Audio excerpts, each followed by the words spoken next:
আচ্ছা ভাই, সামনে যে বিধানসভা ভোট 2026, তো মুখ্যমন্ত্রী হিসেবে কাকে দেখতে চাও? মমতা ব্যানার্জিকে। কেন?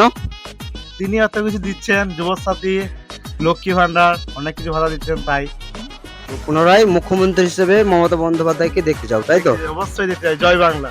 ধন্যবাদ। সামনে যে বিধানসভা ভোট 2026-এ, তো মুখ্যমন্ত্রী হিসেবে কাকে দেখতে চাও?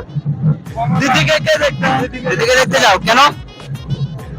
না কিছু সুবিধা করে দিয়েছে, এইরকমই দরকার, দিদিকে দরকার, দিদিকে চাই। ধন্যবাদ ধন্যবাদ।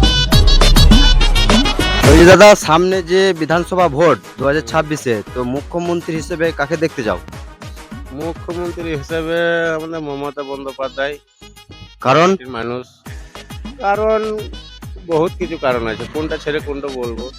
যে কোনো একটা কারণ বলো।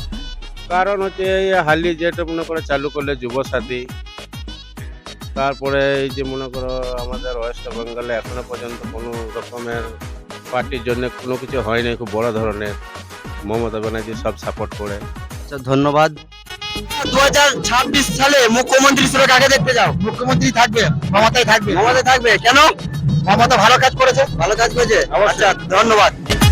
বলছি, আচ্ছা দাদা, সামনে যে বিধানসভা ভোট 2026-এ, তো মুখ্যমন্ত্রী হিসেবে কাকে তুমি চাও? আমরা তো এখন মমতা ব্যানার্জিকে চাই, কারণ? কারণ আমাদেরকে যে সুবিধাগুলো দিচ্ছি আমাদের ভালো হচ্ছে, আমরা বেকার মানুষ। ধন্যবাদ। তো সবার মুখে একটাই নাম, মমতা ব্যানার্জি, মমতা ব্যানার্জি। তো আপনাদের মতামত কমেন্টে কিন্তু অবশ্যই জানাবেন।